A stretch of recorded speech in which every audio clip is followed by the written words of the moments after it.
doing the best for everybody. And he received the worst from majority of the people in Mecca, especially those who are in power and authority. Conditions getting from bad to worse. And they call it the year of grief, where him, sallallahu alayhi wasallam, has lost his uncle and his wife. But worse than that, Abu Lahab has become the chief of Bani Hashim. And then there is no space for the Prophet sallallahu alaihi wasallam to breathe in Mecca.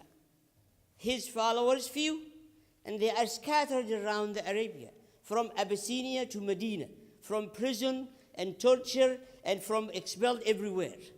Him by himself, sallallahu alaihi wasallam, found that if the wall listened to him, the people of Quraysh would listen. So, with these conditions, he started thinking about looking for another place. Mecca is closed. Ears are clogged. And they are not willing to listen whatsoever. And Abu Lahab after him. He is the master.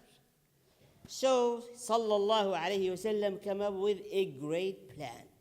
Just like any human being. The best among tribes that are qualified and competitive to Quraysh is At-Ta'if, which is 50 kilometers away from Mecca. And he had some kinship with some of their leaders. So he, sallallahu alayhi wa sallam, said, I will go to these people with 3 offers. Number 1, I will ask them to embrace Islam. If they said no, I'll go to the next one. I will ask them to permit me to convey da'wah here, because Mecca I can't anymore. If they said no, the third request, keep this journey secret between me and you so I can return to Mecca safely. Great.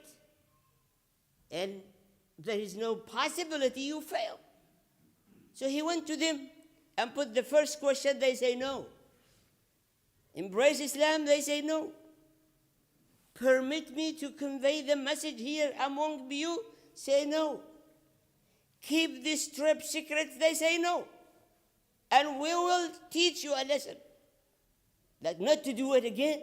And they gathered the mob, the crazy people, to chase him, sallallahu alaihi wasallam, in the alleys of At-Ta'if. And he doesn't know where to go. He has only one person with him, Zayd. They stoned him, sallallahu alaihi wasallam. His shoes were gone. And the rocks just like rain on him. And Zayd trying to run around in a circle to receive as many rocks as possible. But he's one. What can he do? So sallallahu alayhi wasallam, finally, he realized that they are not going to let go. He jumped into a garden fenced with Zayd and hide in that garden. What we need to know, sallallahu alayhi wasallam has only 2 means to combat his enemies. As-sabr al-jameel, al-hajr al-jameel. That's what Allah told him. You acquire beautiful patience, because there is an ugly patience. And then al-hajr al-jameel, distance yourself also in beautiful way, not in ugly way, an animosity way. This is the only 2.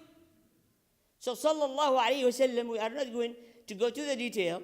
Basically over there, those gardens were belonged to 2 big leaders of Quraysh, and they were kind of lenient toward him, sallallahu alayhi wasallam. So the minute they saw him, they felt sorry for him. Running for a whole week. No food, no water, nothing. And nobody is standing for him. Nobody listened to him.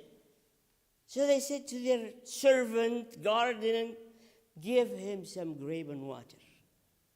His name Addas. He brought the grape and the water to the Prophet sallallahu alaihi wasallam, and the Prophet sallallahu alaihi wasallam took the grape and said, Bismillah. Addas says, what is this? And then we are going to stop here, but let's go back.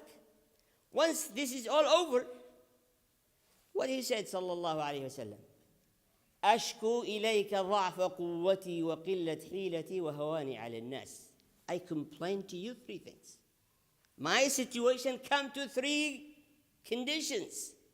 Number 1, ضعف, physical power. I don't have even something to defend myself. ضعف قوتي وقلة حيلتي. The best and the brilliant plan I made brought all this threat on me. وهواني على الناس. I received very little respect or no respect. This is where I ended up. But what he said, sallallahu alaihi wasallam, in these conditions, I see only 2 who are in charge of me. Bani al-Ta'if, who are relatives, but they have humiliated me and rejected me.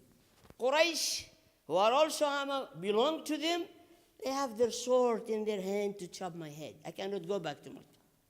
أشكو إليك ضعف قوتي وقلة حيلتي وهواني على الناس إلى من تكلني يا رب. To whom you designated my affair to. These or this. But here Waqi sallallahu alayhi wasallam said, with all of that, I am happy and satisfied and I care less. My worried only if this is a wrath from you, if this is an anger from you, if this is a punishment to me. This is my worry.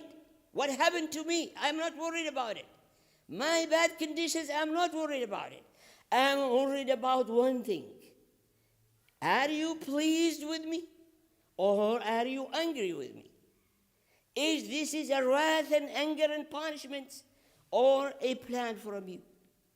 So Allah subhanahu wa ta'ala has sent him Jibreel. Jibreel talked to him from heaven, said, Allah has sent to you the angel who are in charge of the mountains. Receive order from you. Will do whatever you tell him. The angel of the mountains says salam to the Prophet sallallahu alaihi wasallam and said, I can take these mountains, 2 of them, and collapse them onto Al-Ta'if and Quraysh. If you want that. What he said? أرجو أن يخرج الله من أصلابهم من يؤمن. No, I don't want that.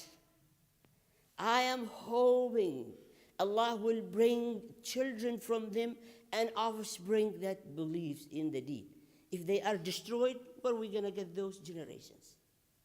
So what we need to know the Prophet ﷺ really, if somebody is doing the best they could to hurt you, harm you, destroy you, and even get rid of you for 10 years, and you will have absolutely not a hair of anger or animosity or asking revenge. None. This is the question for us. Why we make salah? Salah is supposed to bring unity, harmony, brotherhood, love, and cohesiveness.